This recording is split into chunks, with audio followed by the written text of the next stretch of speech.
4 दिसंबर 2022। अस्सलाम वालेकुम मेरे दोस्तों, सजनों और बेलियों। मैं हूं इजहार अहमद और वेलकम करता हूं आपको किचन गार्डनिंग चैनल पर। कल मैंने 3 तारीख को 4 तारीख बोल दिया था, उसके लिए सॉरी। असल में डेट बताते वक्त मैं एक दिन आगे या एक दिन पीछे कर देता हूं, ना जाने क्यों।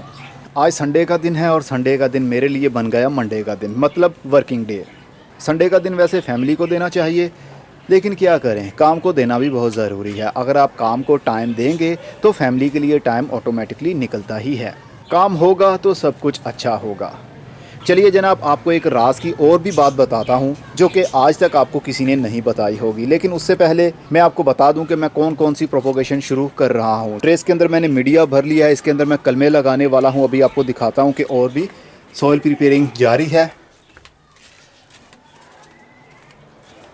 हन्नान ने और मैंने दोनों ने मिलकर ये काम किया।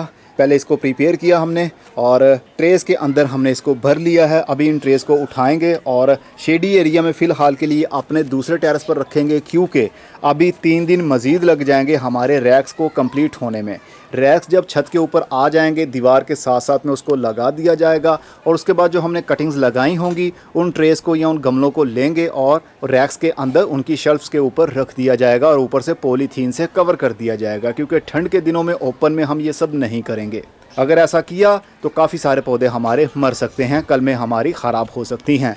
तो मैं कौन कौन सी फ़िलहाल के लिए कलमें लगाने वाला हूं, क्योंकि अभी मैंने फार्म हाउस पर भी जाना है। जब हमारा ये रैक यहाँ पर सेट हो जाएगा, सब कुछ रेडी होगा, तो मैं फार्म हाउस पर जाऊंगा। वहाँ से परमानेंट पौधों की, जैसे कि गुलाब की कलमें, जो कि हमारे पास एक कट रोज़ वैरायटी है गुलाब की, जिस गुलाब का फूल भी काफ़ी बड़े साइज़ का होता है और पूरा साल इसको वक्त के साथ साथ फूल लगते रहते हैं।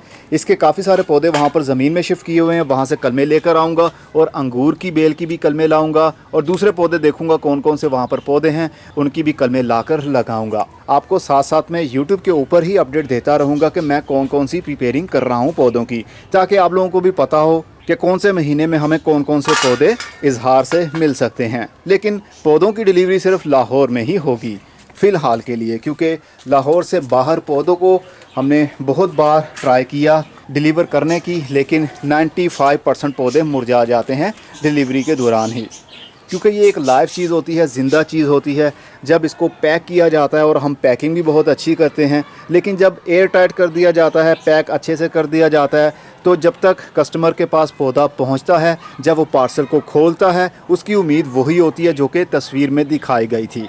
लेकिन जैसे ही वो बॉक्स को ओपन करते हैं तो काफ़ी सारे पत्ते भी गिर गए होते हैं, पौधा भी अपने पाँव पर खड़ा नहीं हुआ होता, तो वो मुरझाया हुआ पौधा, तो इसलिए काफ़ी कंप्लेन भी आती है। अगर आप लाहौर से हैं तो हमारे व्हाट्सएप के ऊपर मैसेज कर दीजिए, साथ में शहर का नाम लिख दीजिए, ताकि अगर आप लाहौर से हो तो आपको एक अलग ग्रुप के अंदर ऐड कर लिया जाए। तो जो रेडी हुआ करेगा, आप लोगों को आसानी से हम डिलीवर भी कर सकेंगे लाहौर में। तो जनाब, सॉइल की प्रिपेयरिंग करने के बाद में ट्रेस के अंदर इनको भर लिया गया है। ये लंबे सेल वाली ट्रे है, ये तकरीबन 5 इंच का सेल है और इसके अंदर भी हम काफ़ी सारे कलमे लगाने वाले हैं।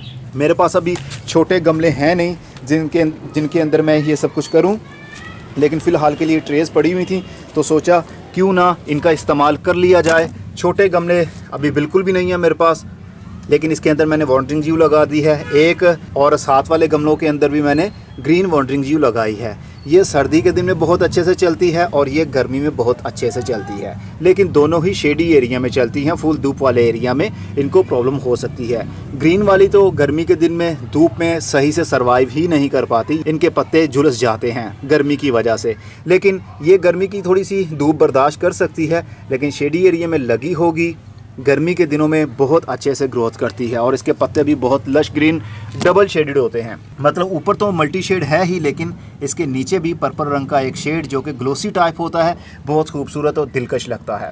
अभी और भी इनकी कलमें मैंने लगानी है, बस अभी थोड़ा सा टाइम हमें सॉइल की प्रिपेयरिंग में लग गया है। इसकी काफ़ी डिमांड आ रही है लोगों की। ये आइपोमिया है, इसकी और भी कलमें मैंने अभी लगानी है, लेकिन मैं चाहता हूँ पॉली हाउस हमारा कंप्लीट हो जाए, रैक बन जाए, उसके अंदर ही हम फर्स्ट टाइम में ही काट कर रखेंगे, तो हमारी कलमें स्ट्रेस में नहीं जाएंगी। जो प्रोपोगेशन करता रहूँगा, साथ साथ जैसे वीडियोस अपलोड करता हूँ, उनके अंदर ही आप लोगों को अपडेट भी देता रहा करूँगा कि क्या क्या अभी तैयार हो रहा है और आने वाले टाइम में क्या तैयार होगा। ये देखिए जनाब, ये कल की वीडियो में आपने देखा था आइपोमिया की एक कली सी बनी हुई थी, लेकिन इसको आज फूल भी खिल गया है। गौर से देख लीजिए, इसका फूल, इसका पत्ता मैं तोड़ता हूँ, ये देखिए, ये है जनाब इसका फूल। बिल्कुल ऐसे ही लग रहा है जैसे कि रेलवे क्रीपर वाइन का फूल होता है, लेकिन ये ज़रा छोटे साइज़ का है और ये थोड़ा सा स्पीकर टाइप का भी है, थोड़ा सा लंबा है, लेकिन देखने पर ऐसा ही लग रहा है जैसे कि रेलवे क्रीपर वाइन का फूल खिला हो। वो भी आपको दिखाता हूँ, लेकिन ये तो कंफर्म हो गया कि आइपोमिया बेल जो कि वेरीगेटेड शेड में होती है उसको फूल भी लगते हैं, लेकिन फॉल सीज़न में जब पतझड़ का मौसम होता है तब इसको फूल लगते हैं। बाकी पूरा साल इसी तरह इनके पत्ते ही आते हैं। रेलवे क्रीपर वाइन आपको दिखाता हूँ, मैं भी कोई फूल खिला हो। जी हाँ, ये देखिए जनाब, रेलवे क्रीपर को भी फूल लगा हुआ है, लेकिन इसके शेड में और उसके शेड में थोड़ा सा फ़र्क था। उस फूल के एज राउंड में थे, लेकिन इसके कट में हैं और बीच में भी थोड़ा सा फ़र्क है। आप अंदाज़ा लगा सकते हैं उस फूल का और इस फूल के साइज़ का भी। और साइज़ फ़िलहाल के लिए मुझे एक जैसा ही लग रहा है, लेकिन कलर का थोड़ा सा फ़र्क है और शेप का थोड़ा सा फ़र्क है।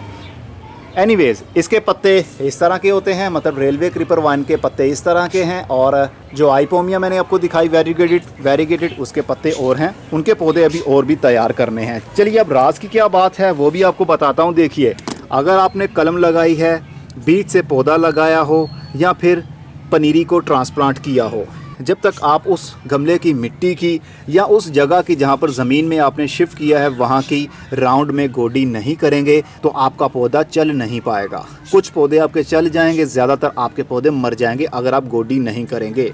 गोडी करना हो तो माली लोगों से पूछिए, उनको गोडी करने के अलावा कुछ आता ही नहीं है, क्योंकि वो जानते हैं हम खाद दें या ना दें, गोडी करने से पौधों की जितनी ग्रोथ बढ़नी है उतनी खाद देने से नहीं बढ़नी। इसलिए अक्सर आपने देखा होगा जब भी आपके घर में माली आता है तो सबसे पहले वो गोडी और जितनी भी जड़ी बूटियाँ होती हैं गमलों में से या ज़मीन में से वो ज़रूर निकालता है, और गोडी करने के बाद में खाद देनी हो या पानी देना हो वैसा करता है।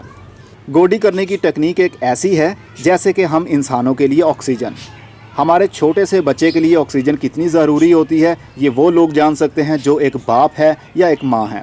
जब छोटा सा बच्चा पैदा होता है तो उसको अगर ऑक्सीजन की कमी हो तो वो एबनॉर्मल भी हो सकता है, इसलिए उसको फटाफट से नर्सरी में शिफ्ट किया जाता है अगर उसको ऑक्सीजन की कोई कमी हो तो।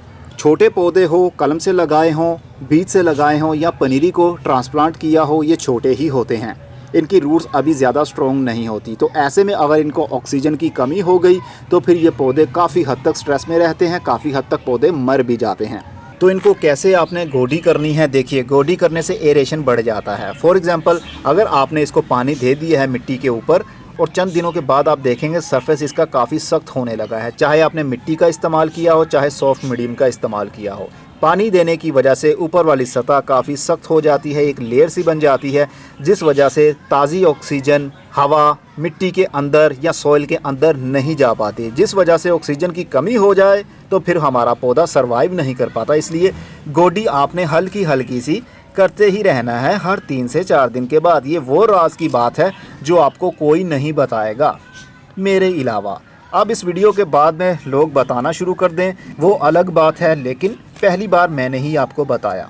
गोडी करना बहुत ज़रूरी है, इसीलिए तो कहते हैं कि पौधों की गोडी करते रहिए, मिट्टी को पोरस रखिए, मिट्टी में एरेशन होगा, वेल ड्रेन सोइल होगी तो ही पौधे की ग्रोथ अच्छी होगी। वो क्या होता है वेल ड्रेन सोइल और ये सब कुछ, वो होता है गोडी करना। गोडी करते रहने की वजह से आपकी मिट्टी का सरफेस नरम रहता है, हवा आराम से, पानी आराम से नीचे वाले लेवल तक पहुंच जाती है और पौधे की रूट्स को अपनी ग्रोथ बढ़ाने के लिए ज़्यादा ज़ोर आजमाई नहीं करना पड़ती। ये है वो राज की बात।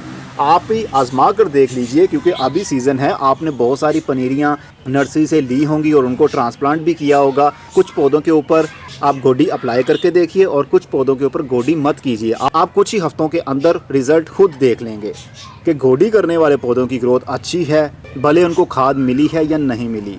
और जिनकी आपने गोडी नहीं की उनकी ग्रोथ बिल्कुल ही डाउन है, या तो फिर पौधे मर रहे हैं। इवन के ज़्यादा पौधे मरेंगे, इनका जो ट्रंक है वो गलना शुरू हो जाएगा, क्योंकि ऊपर वाली मिट्टी का सरफेस काफ़ी सख्त हो जाता है। पौधों के लिहाज से बात कर रहा हूँ, क्योंकि ये छोटे छोटे से पौधे होते हैं, इनके अंदर इनका ट्रंक इतना मोटा नहीं होता और ना ही इनके अंदर इतनी विल पावर होती है कि ये सख्त मिट्टी के अंदर भी खड़े रह पाएँ। तो सबसे पहले इनका ट्रंक, इनका जो तना है वो गलना शुरू होगा और ये पौधा नीचे गिर जाएगा अगर मिट्टी की आप गोडी नहीं करेंगे। नहीं यकीन तो आजमा कर खुद देख लीजिए। अब मैं चलता हूँ, अब आने वाले दिनों में क्या क्या मैं लगाऊंगा वो भी वीडियो बना के आप लोगों के साथ शेयर करूंगा। अगली वीडियो में फिर किसी नई इन्फॉर्मेशन के साथ मिलेंगे, तब तक के लिए अपना बहुत सा ख्याल रखिएगा। खुदा हाफिज़।